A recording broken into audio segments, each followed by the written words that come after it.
Bienvenue dans cette nouvelle revue de moi-même, Raph Duc. Cette fois-ci, un 5-pack Go Series Star Wars Micro Machines, film de Force Awakens du nom de Poursuite Spatiale. Alors, c'est 4 ans et plus, c'est produit par Disney, c'est distribué par Hasbro. On a, comme d'habitude, une scène fictive ici avec les vaisseaux de justement le pack que voici. Alors, ça se passe sur la planète, je sais plus c'est quoi le nom, mais c'est la planète, on va dire... d'arbres, tout ça, avec quelques vaisseaux ici, que la plupart j'ai déjà. Le seul nouveau, c'est lui ici, et bien entendu, il y a deux petites figurines avec.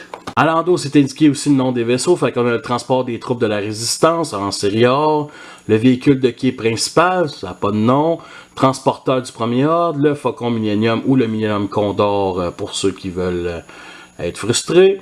Sinon, on a bien entendu la navette de commandement de Kylo Ren. Et dans les micro-figurines, on a Han Solo et bien entendu un officier des Stormtroopers ici, du premier ordre. Alors, c'est aussi offert une mallette Kylo Ren ici, que je n'achèterai jamais. Et bien entendu ici, le Star Destroyer du premier ordre que vous pouvez déjà voir en revue sur ma chaîne. On va commencer par le petit nouveau de ma collection, le genre de X-Wing vaisseau cargo des pauvres. Et honnêtement, côté look... dans le film de Force Awakens, je le trouvais assez laid, mais sérieusement, l'avoir dans les mains, je le trouve cool, vraiment, là. Fait qu'on a du noir ici pour le cockpit, du gris foncé pour les moteurs, ici, du marron pour ces parties-là, les ailes à l'arrière, un gris plastique cheap, on a une ligne bleue ici, juste au-dessus d'une autre ligne marron, c'est assez nice. Vite de même, ça me rappelle un genre de pod racer, mais sans pod. Fait qu'il y a aussi d'autres ailes ici qui sont très souples. Juste pour dire, on a d'autres ailes ici grises à l'avant qui sont beaucoup plus petites. Il y a à l'arrière des détails. Il me semble que dans le film, on voit Finn qui essaie de monter. Si, ça a pas l'air d'être un énorme vaisseau quand on le voit dans le film. Malheureusement, il n'y a pas vraiment de peinture pour les réacteurs. Mais bon, il y a les trains d'atterrissage, fait qu'il est posé le vaisseau. Ici en dessous, le petit trou pour mettre sur un stand. Fait qu'il y a une petite comparaison avec justement X-Wing de la Résistance. Le deuxième à vous présenter, c'est le transporteur du premier ordre. Alors, c'est un énorme clin d'œil aux barges de débarquement des alliés de Deuxième Guerre mondiale. C'est juste flagrant.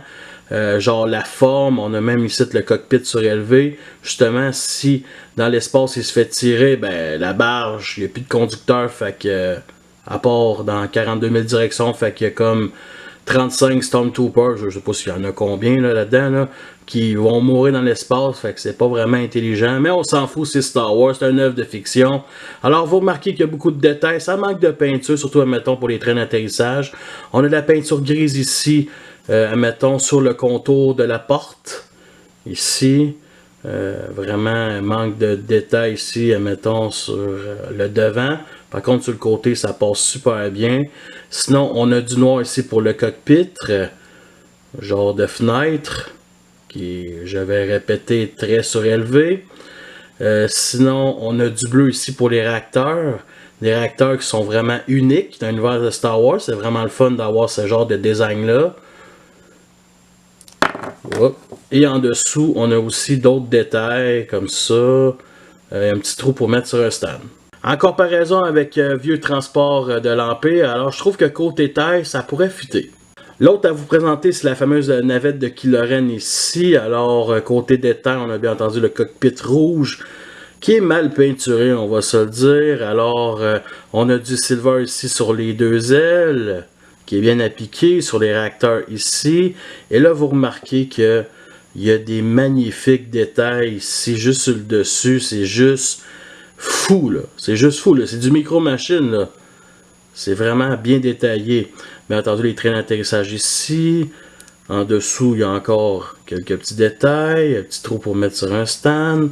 Et l'énorme problème de ce petit vaisseau-là, c'est que les micro-machines d'aujourd'hui, à part un, le vaisseau de Jango Fett, sont particulés.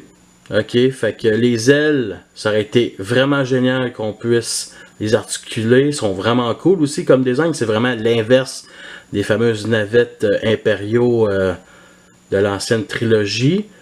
Me semble que la version Hot Wheels ou Titanium, je sais pas laquelle, les ailes pouvaient être articulées. Je pense qu'on pouvait même aussi les monter.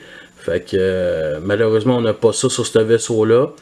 Fait que il est quand même cool, il pose très bien dans la main, bien entendu il est de même quand on le voit dans le film, mais pour articuler, ouais, ça manque vraiment. C'est vraiment dommage de la part de Disney. En comparaison avec du titanium, la fameuse navette impériale Lambda. Alors le quatrième vaisseau à vous présenter, c'est le Faucon Millenium lui-même. Alors le paint job m'impressionne pas, la version vintage et titanium beaucoup mieux. Alors il y a du gris pâle, du marron, du noir ici, ainsi que pour le cockpit. Un bleu clair pour les réacteurs à l'arrière, que j'aime beaucoup, je ne mentirais pas. En dessous, il y a le trou ici pour mettre sur un stand, numéro de série. Vous voyez aussi la ligne qui divise entre le plastique dur et le plastique mou. Ici, comme ça, le cockpit est quand même assez dur. Alors voici ma flotte de Faucon Millenium. Alors ça c'est la version sans l'antenne de l'épisode 6.